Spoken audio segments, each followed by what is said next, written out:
For 10 years, I've been sculpting, and lately stress, burnout, and pressure have completely taken away my creative spark. So I'm forcing myself to only make goblins with jobs. It's simple, fun, requires creativity on my part, and it's not easy to overcomplicate it. If it's not a goblin with a job, it's not going to be on this channel. To kick things off, I decided to put stuff onto a deodorant stick until it kind of looked like a boat. Little jet here, little exhaust there, and all of a sudden an idea popped into my head. A water rescue goblin.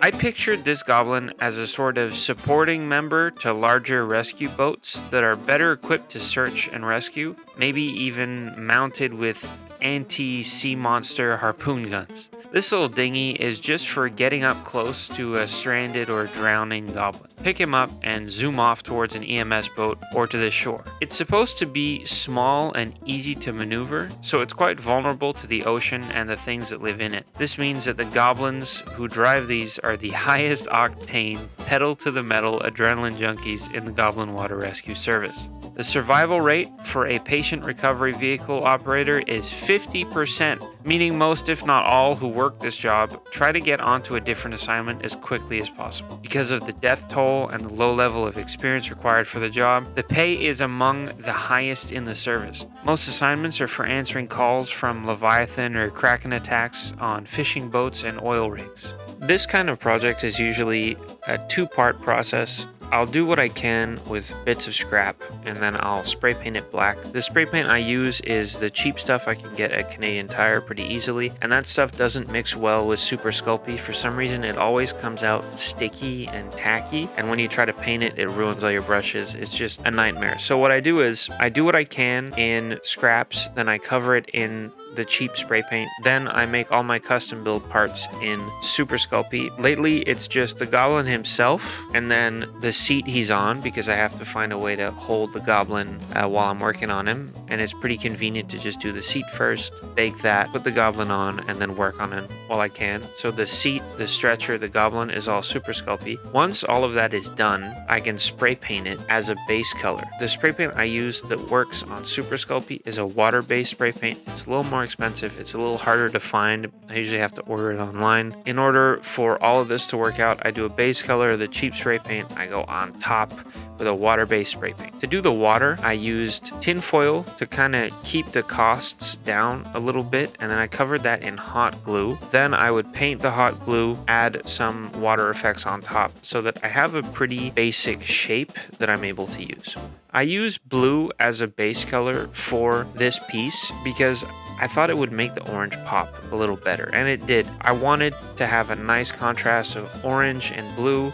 There would obviously be a lot of blue in the water, but if it's underneath all of your paint, it does kind of make it pop a little better. And I think it gave it quite a cartoony vibe, which I like a lot. I absolutely love painting my sculptures. While it may not look like it, I've been doing this a long time, and I can be quite rough with the application of paint, sometimes leaving things that I'm supposed to go fix later and I never do. This piece especially was trying to get myself out of a creative rut, so I was not too hard on myself with how things were coming out or how they were looking. So there are some areas on this piece specifically I think that need work. The paint application especially, there's pieces underneath. If you look at it at a certain angle, you can still see that blue undercoat, but in general I think this came out really well. There's a pretty rough application of silver on parts to make it look like chipped or scratched metal. But I think where this project really shines is the boat itself. It comes off as a piece of old metal.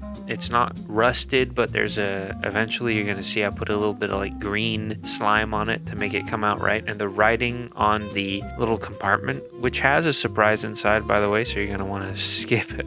You're gonna want to stay until the end to see what's inside the compartment. Maybe in my next pieces, my paint job will be a little better, but getting to use things like silver and grime washes is all part of the fun for me. So while I do have lots of ideas for Joblins in the future, I'd really appreciate it if you've made it this far and enjoy what you're seeing and think there's some potential in this kind of thing. Please just drop a comment. Tell me what kind of Joblin you'd want to see in the future. If your job is something you'd imagine a goblin could do, please let me know and I could give it a go. Genuinely, I have not had this much fun making anything in a long time, so I'm going to keep doing this for as long as it's fun.